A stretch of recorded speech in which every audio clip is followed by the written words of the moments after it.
यह कहानी है भगवान विष्णु के छठे अवतार परशुराम की। बहुत प्राचीन समय की बात है, जब पृथ्वी पर क्षत्रिय राजाओं का अत्याचार अपने चरम पर पहुंच चुका था। उस समय उत्तर भारत के पावन क्षेत्र प्रयाग के निकट भृगु क्षेत्र में महर्षि जमदग्नि और माता रेणुका के आश्रम में भगवान विष्णु के छठे अवतार के रूप में परशुराम का जन्म हुआ।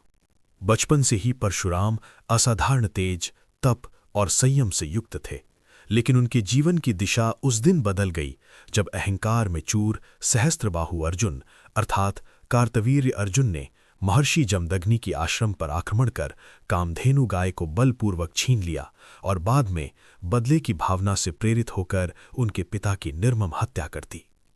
जब परशुराम ने अपने तपस्वी पिता का कटा हुआ शीश देखा तो उस क्षण उनका ब्राह्मण स्वरूप धर्म रक्षक योद्धा में परिवर्तित हो गया और उन्होंने भयंकर प्रतिज्ञा ली कि वे पृथ्वी पर अधर्मी, अन्याय और अहंकारी क्षत्रियों का विनाश करेंगे। ये विनाश किसी जा के विरुद्ध नहीं बल्कि अधर्म के विरुद्ध था और इसी कारण परशुराम ने 21 बार पृथ्वी को अधर्मी क्षत्रियों से मुक्त किया। उनके परशु की प्रत्येक चोट केवल शरीर नहीं बल्कि अन्याय और अहंकार को चीरती थी। नदियां लाल हो उठीं, सिंहासन डगमगा गए और अत्याचारी राजाओं का अंत निश्चित हो गया। इस संहार के पश्चात परशुराम ने अपने पिता का विधिपूर्वक अंतिम संस्कार किया और अपने किए पर पश्चाताप नहीं बल्कि संतोष महसूस किया, क्योंकि उन्होंने धर्म की रक्षा की थी।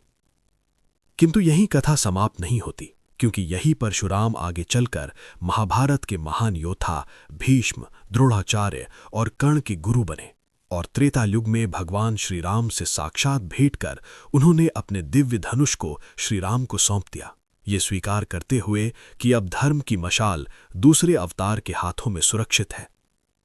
शास्त्रों में यह भी कहा गया है कि भगवान परशुराम चिरंजीवी हैं और आज भी तपस्या में लीन हैं और जब जब पृथ्वी पर अधर्म अपनी सीमा लांघेगा तब तब वे पुनः प्रकट होंगे। लेकिन सबसे बड़ा रहस्य यही है कि क्या कलयुग में उनका प्रकट होना अब निकट है? इसी रहस्य से पर्दा उठेगा हमारी अगली कहानी में। इसलिए यदि आपको ये कथा पसंद आई हो तो लाइक करें, शेयर करें और हमारे चैनल को सब्सक्राइब करना ना भूलें। जब अधर्म बढ़ेगा परशुराम लौटेंगे।